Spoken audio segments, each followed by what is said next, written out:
Hello बच्चों। आज हम लोग पढ़ेंगे सॉल्ट्स। तो अकॉर्डिंग टू आर्हीनियस के हिसाब से जब एसिड और बेस रिएक्ट करने के बाद सॉल्ट एंड वाटर बनाते हैं तो उस प्रोसेस को हम न्यूट्रलाइजेशन बोलते हैं।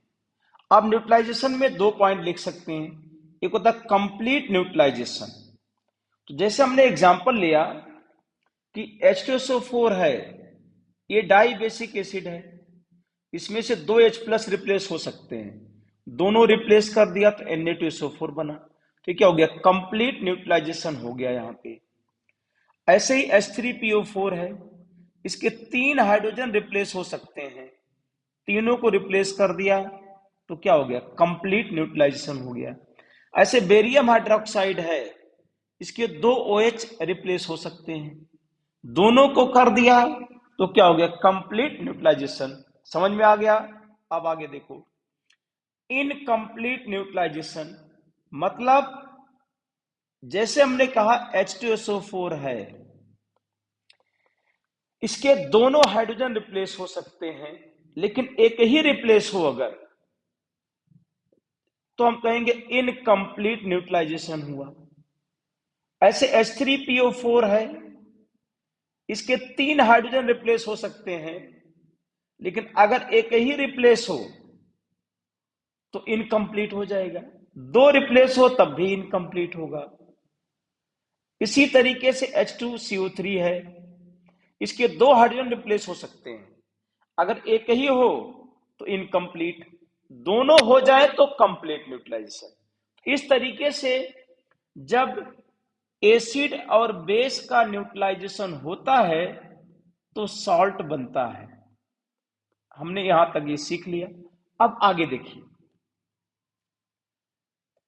Classification of salt. अब सॉल्ट को हम क्लासिफाई करते हैं, ये बहुत इंपॉर्टेंट है। तो सॉल्ट कैसे बनता है ये मैंने आपको बता दिया। अब सॉल्ट को हम क्लासिफाई करेंगे इसमें, तो तीन तरीके से क्लासिफिकेशन करेंगे, एक by name, by composition and by nature. तो पहले करते हैं बाय नेम। तो बाय नेम में लिखते हैं फर्स्ट नॉर्मल सॉल्ट या सिंपल सॉल्ट। तो अगर कोई भी पॉलीबेसिक एसिड है, उसका कंप्लीट न्यूट्रलाइजेशन कर दें तो नॉर्मल सॉल्ट बनेगा। सुनाई दिया? पॉलीबेसिक एसिड जैसे H2SO4 है, उसमें दो हाइड्रोजन रिप्लेस होने चाहिए, अगर दोनों रिप्लेस कर दें तो नॉर्मल सॉल्ट बनेगा। जैसे एग्जांपल देखो, H2SO4 है, दोनों हाइड्रोजन रिप्लेस कर दिया तो Na2SO4 बना, नॉर्मल सॉल्ट। ऐसे H2CO3, ये भी एक डाई बेसिक एसिड है, अरे सुनाई दिया? बना K2CO3, नॉर्मल सॉल्ट। H3PO4, इसके तीनों हाइड्रोजन रिप्लेस किए जा सकते हैं, बन गया Na3PO4, ये क्या बना? नॉर्मल सॉल्ट बना। ऐसे ऑक्जेलिक एसिड के दोनों हाइड्रोजन रिप्लेस कर दिए तो क्या बना? नॉर्मल सॉल्ट बन गया। तो नॉर्मल सॉल्ट इस तरह से बना इसमें। अब एक एग्जांपल देखिए, H3PO3 है, इसके दो ही हाइड्रोजन रिप्लेस किए जा सकते हैं, पहले आपको बताया जा चुका है, इसके दो ही हाइड्रोजन रिप्लेस हो सकते हैं। जो हाइड्रोजन फास्फोरस से डायरेक्ट जुड़ा है उसको रिप्लेस नहीं कर सकते, इसीलिए Na2HPO3 क्या है? नॉर्मल सॉल्ट है, इसका तीसरा हाइड्रोजन रिप्लेस नहीं किया जा सकता। इसी तरीके से देखो, H3PO2 में एक ऑक्सीजन, एक ही OH है, दो हाइड्रोजन फास्फोरस से जुड़े हैं, अब इसमें केवल एक ही हाइड्रोजन रिप्लेस किया जा सकता है, इसीलिए क्या हो जाएगा? NaH2PO2, एक नॉर्मल सॉल्ट है। इसी तरीके से अगर पॉलीएस्टिक बेस आ जाए, जैसे एल्युमिनियम हाइड्रोक्साइड है, इसके तीनों OH हटा करके Cl लगा दो तो क्या बन गया? Normal salt. तो इस तरीके से हमने ये समझा कि नॉर्मल सॉल्ट इस तरह से बन जाएगा। अब दूसरा पॉइंट देखिए, सेकंड टाइप का सॉल्ट लिख रहे हैं एसिड सॉल्ट। तो एसिड सॉल्ट का मतलब ये हो गया कि incomplete neutralisation of polybasic acid. अरे भाई सुनाई सुनो ध्यान से। जैसे हमने कहा H2SO4 है, इसके दो हाइड्रोजन तो रिप्लेस कर सकते थे, लेकिन अगर एक ही करें, एक को बचा लें, तो कहेंगे क्या, एसिड सॉल्ट बन गया। Incomplete neutralisation of polybasic acid, incomplete neutralisation of polybasic acid. तो इस तरीके से बन गया सोडियम हाइड्रोजन सल्फेट।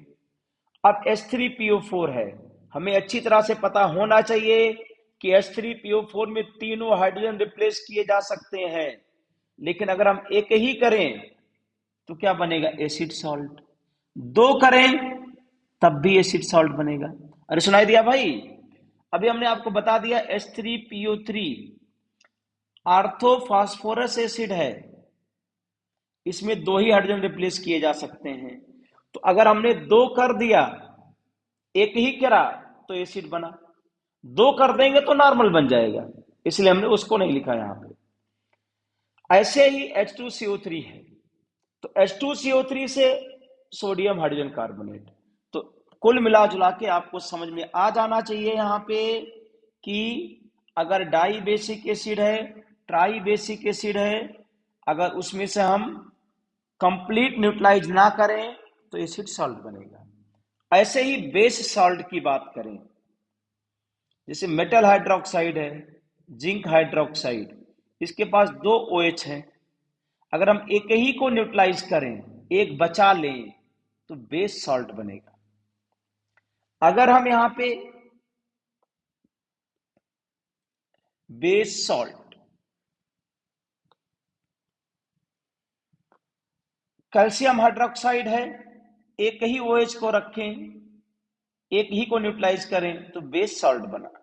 ऐसे एल्युमिनियम हाइड्रोक्साइड है, दो OH को न्यूट्रलाइज कर दिया, एक को बचा लिया, तो क्या बन गया, बेस सॉल्ट बन गया यहां पे। इस तरीके से बेस सॉल्ट बनेगा।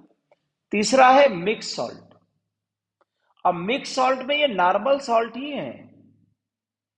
इसका डेफिनेशन देखो क्या लिखा है, it gives more than one type of cation anion.